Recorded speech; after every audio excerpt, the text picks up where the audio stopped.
Hey guys, it's Cameroon and welcome back to another video. Now today, the lead hero designer Alec Dawson did a Q&A with Twitch streamers Six and Boger talking about the Hog rework coming tomorrow. So for today, I'll be covering all information that was said about the rework, so you don't have to go looking in multiple places to find out everything. But of course, if you want to hear all of the questions they asked, I'll leave a link to Six's Twitch channel in the description below where you can watch the complete interview from Six's VODs. But right now, let's get right into Hog's changes. His primary weapon, Scrap Gun, has received a change to how it fires. It no longer has multiple firing types, that means no more right-clicking. Instead, it is now a hybrid of the two where you can still do big damage up close and hit targets at medium range as well, basically simplifying his weapon. We've also received his number changes to his primary weapon, which I'll go through quickly right now. His total damage per shot has been increased from 150 to 160. His shotgun pellet count has been reduced from 25 to 16. His shotgun pellet damage has been increased from 6 to 6.25, meaning each shot does a little bit more damage. His primary weapon will now fire a shrapnel volley of 4 large projectiles, which is supposed to be similar to how his right click actually worked. This allows him to be more effective at poking at range. Each of the large shrapnel projectiles deal 15 damage, and the critical damage multiplier has been reduced from 2 times to 1.5 times. Moving on to his ultimate whole hog, it has received no changes in his rework. So we'll go to his new ability called Pigpen. Pigpen is a trap similar to Junkrat where you have to place it and wait for someone to trigger it. Once the trap is triggered, it expands outward, slowing and damaging enemies. Think of it as Sojourn's old E ability when it used to slow enemies, or Ramacha's Ravenous Vortex. Not the exact same, but it gives you an idea of what to expect with the trap. The trap has been assigned to ability 2 by default, which is your E key on PC, and once the trap is triggered, it slows and damages nearby enemies. The trap will deal 60 damage when triggered and 30 damage per second in an area. It has a 3-second duration, so somebody who triggers the trap will take 150 if they stay in it completely, and anyone else around the trap will only take 90 if they stay in it. Also, anybody in the trap will receive a 40% movement speed decrease, and the cooldown is 12 seconds, but it can be destroyed by the enemy and it has 100 HP. Its throwing range is also similar to Junkrat's traps, and will probably have a lot of synergy with Hog's Hook. Speaking of Hog's Hook, it also has received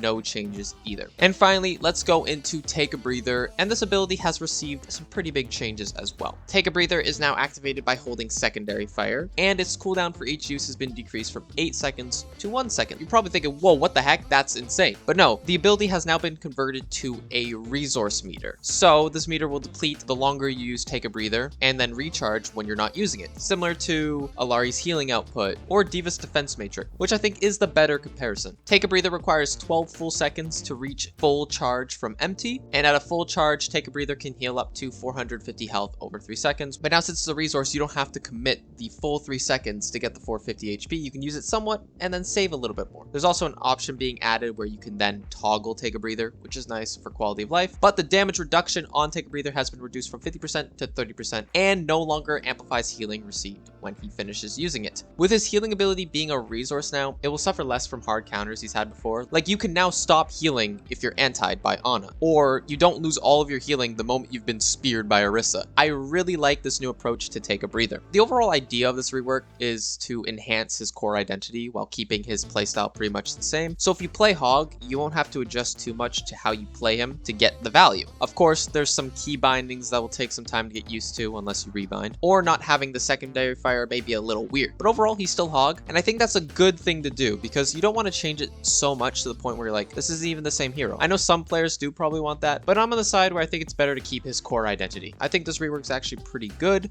I like the combo potential of his trap and hook, giving him more potential to secure limbs. I think we're at a time in Overwatch where we kind of need these with healing being quite high, and Pigpen allows that with just a little bit more setup, making it more balanced than before where you just got a hook and then it was over. Anyways, let me know how you feel about these changes. Of course, we'll be playing them tomorrow and we'll all have a better idea after that, but I would love to know your initial thoughts on this rework. Hopefully you enjoyed the video or found it useful, and if you did, consider leaving a like and subscribing. I know it's been a little since my last upload and I just want to apologize for that. I'm back now, and I'll also be covering the rework tomorrow when it goes live, giving my actual thoughts and how he really feels to play. But that's it for now. Enjoy the rest of your day, evening, and night, and I will talk to you all later.